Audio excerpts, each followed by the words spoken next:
In this video we're going to show you very simply what our studio setup is like. It might look fancy with nice lights and nice lighting right now, but believe me, it's a lot less glamorous.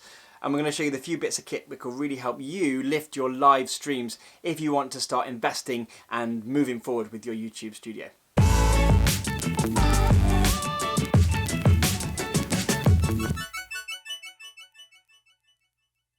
So, we're going to switch to this camera just here, hello, so you can see a bit of the kind of less glamorous bits, and right now you can see obviously down the camera, but from here it looks a lot less exciting. First and foremost, you can see we've got our laptop, we've got our camera, our lighting and a second monitor, and a few other bits of kit which I'll talk you through. This is our basic kind of studio setup. You can have a lot more than this, and there are plenty of people that do, but for us this works really well. Let's start with that really big light. I'm going to turn that off and you'll see just how unglamorous it makes everything look when that ring light turns off. But lighting is really important.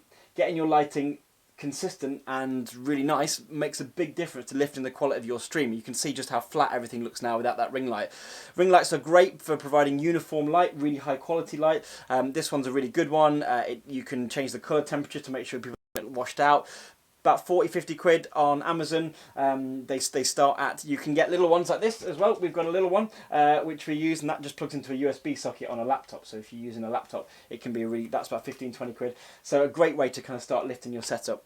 Most important bit of kit though, of course, is the camera, which we're looking right down here right now. This is the Canon 250D. We use this for a number of reasons. One, it was made for vloggers, and the reason it's made for vloggers is twofold really. The first is it's got a dedicated microphone input socket. A lot of cameras don't have dedicated sound in, and sound is so important. We use the Rode Video Mic Go, which is this kind of furry thing up here. It's a really good mic. It plugs straight into the camera, and then the sound then that comes out the HDMI output is much higher quality than the built-in microphones from the camera, and that's a really important step. Of course then, with the camera it has another feature which is super important, and that is face tracking autofocus. I'll tell you why that's so important, and Canon do this, I think, pretty much better than anybody. If you're moving around, if I move in here, you'll notice that my face is in focus. How you doing? And if I move back here, you'll notice that it tracks me, because the camera is tracking my eyes and my face to keep me in focus. If you're moving around or doing different streams, it means it takes one job off of you. Keeping everything in focus and looking sharp, the camera will do it for you, and it does it very quickly and silently, which is very important for a live stream. So we've got our camera and we've got our microphone. That all uses a HDMI out cable, which is just up here, you can see, and that runs down to a very important bit of kit in our laptop called the Elgato Camlink 4K. This is a capture device. There are lots on the market. This is the best and one of the cheapest, about 80 quid. Converts a HDMI signal into a signal that the camera can be understood by the computer. And so our software, OBS, that we use, check out the tutorial for that, that then feeds straight into OBS, needs no drivers, no setup, just sees it as another camera source, and you can in fact then use that as a webcam. So if you want to do a fancy Zoom meeting or a fancy Google Hangouts, just using that one bit of kit, that little capture card just there, will help lift your stream and help make it a lot more professional.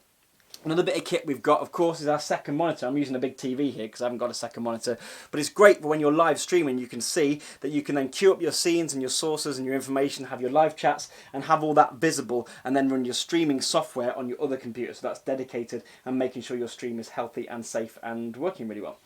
Next thing we've got, this bit of kit down here is a brand new purchase. This is called the Elgato Stream Deck. It's amazing.